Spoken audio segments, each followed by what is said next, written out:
بسم اللہ الرحمن الرحیم۔ عزیز سامعین کرام، آج میں نے مسئلہ ناموس رسالت پر لب کشائی کرنی ہے،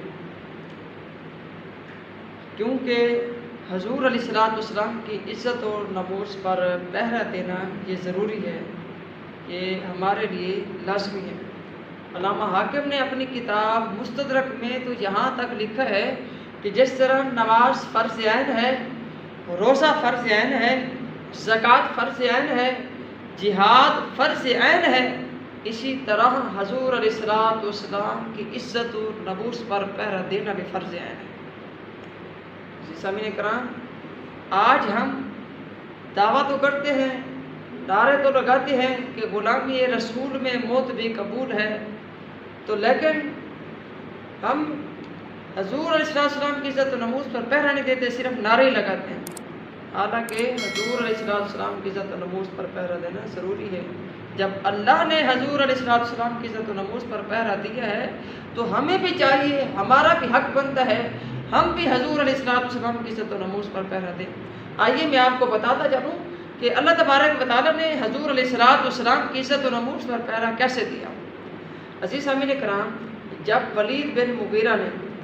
مغیرہ جو تھا، یہ کافر تھا، اس نے حضور علیہ السلام کی شان میں گستاخی کی، برے الفاظ بیان کیے، نازیبا الفاظ استعمال کیے، کہا کہ معاذ اللہ آپ مجنون ہیں۔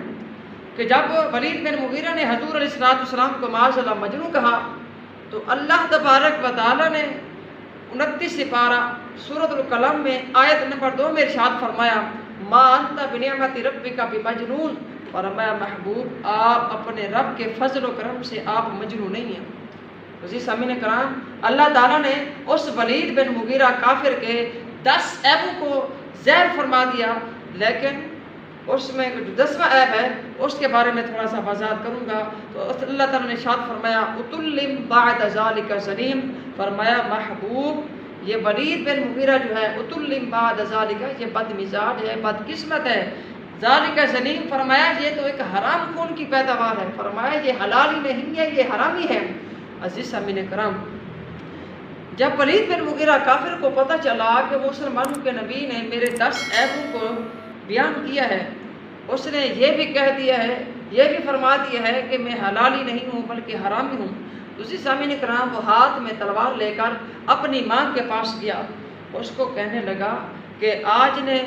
میں آپ سے ایک بات پوچھنا چاہتا ہوں، آپ نے مجھے سچ سچ بتانا ہے، اگر آپ نے مجھے سچ سچ نہ بتایا تو میں آپ کی گردن کو اڑا دوں گا۔ ماں نے کہا کیا بات ہے؟ کہا کہ مسلمانوں کے نبی نے میرے 10 عیبوں کو زہر کیا ہے، اس میں 9 عیب جو ہیں اس کو میں جانتا ہوں، وہ مجھ میں پائے جاتے ہیں، لیکن اس میں جو 10واں عیب ہے اس کے بارے میں مجھے معلوم نہیں ہے، لیکن آپ کو معلوم ہوگا، لہذا آپ آج مجھے سچ سچ بتا دیں۔ ماں نے کہا کون سا عیب؟ کہا کہ مسلمانوں کے نبی نے کہا ہے کہ ولید بن مغیرہ جو ہے یہ حلال ہی نہیں ہے، یہ حرامی ہے۔ اس کی ماں نے کہا بالکل مسلمانوں کے نبی نے سچ فرمایا۔ کہا وہ کیسے؟ کہا کہ جب تیرا جو باپ تھا وہ نہ مرد تھا، اس کے اندر جو ہے مردانگی کی صلاحیت نہیں تھی، فرمایا مجھے خوف ہوا، ڈر ہوا، یہ تو مر جائے گا، لیکن اس کے مرنے کے بعد اس کی وراثت کا وارث کون بنے گا؟ لیکن میں نے اس وجہ سے، اس ڈر اور خوف کی وجہ سے میں نے ایک چرواہے کو بلایا، اس سے زنا کروایا جس کی وجہ سے تو پیدا ہوا۔ اسی سامعین کرام دیکھیے، اللہ تبارک و تعالیٰ نے سب لوگوں کے عیبوں پر بھی عیب و پردہ ڈالا ہوا ہے، لیکن جب بات آئی مسئلہ ناموس رسالت کی، اللہ تبارک و تعالیٰ نے اس کافر کے عیب کو بھی فاش کر دیا، فرمایا محبوب جو آپ کی شان میں گستاخی کر رہا ہے، نازیبا الفاظ استعمال کر رہا ہے، فرمایا محبوب یہ حلال ہی نہیں ہے، یہ حرامی ہے۔ اسی سامعین کرام، اسی طرح میں آپ کو دوسری دلیل دیتا چلوں۔ حضور علیہ السلام پر یہ آیت کریمہ جب نازل ہوئی، وَأَنذِرْ عَشِيرَتَكَ الْأَقْرَبِينَ، محبوب آپ اپنے قریبی رشتہ داروں کو رب کے عذاب کا ڈر سنو، تو حضور علیہ السلام صفا پہاڑی پر گئے، کیونکہ اس وقت کا جو طریقہ تھا کہ وہ یہ تھا کہ اگر کسی نے کسی کو بلانا ہوتا تو وہ صبح کے وقت صفا پہاڑی پر آتا تو ان کو آواز دیتا، تو سب مکہ کے لوگ جو ہیں اس صفا پہاڑی پر جمع ہو جاتے ہیں، کیونکہ اس وقت سپیکر وغیرہ نہیں تھے۔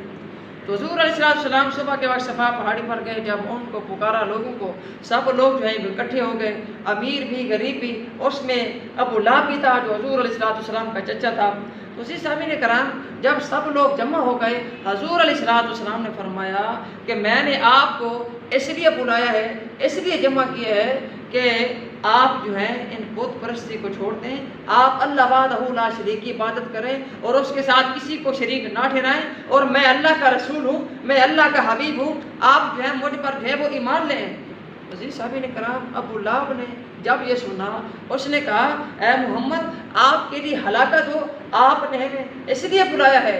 جب ابو لہب نے حضور کی شان میں گستاخی کی، جب یہ کہا کہ اے محمد آپ کے لیے ہلاکت ہو، تو اسی صاحبین کرام اللہ تعالیٰ جو ہے وہ اپنے نبیوں کی عزتوں کے بارے میں بڑا غیور ہے، تو اسی وقت اللہ تبارک و تعالیٰ نے ابو لہب کی مذمت کے لیے سورۃ لہب کو نازل فرما دیا، فرمایا تبت یدا ابی لہب وتب۔ جیسے ابو لہب نے کہا کہ اے محمد آپ کے لیے ہلاکت ہو، تو اسی طرح اللہ تعالیٰ نے بھی وہی الفاظ بیان کر فرمایا تبت یدا ابی لہب وتب، فرمایا ابو لہب کے ہاتھ ہلاک ہو جائیں، برباد ہو جائیں، تباہ ہو جائیں، فرمایا ما اغنی عنہ مالہ وما کسب، فرمایا ابو لہب کو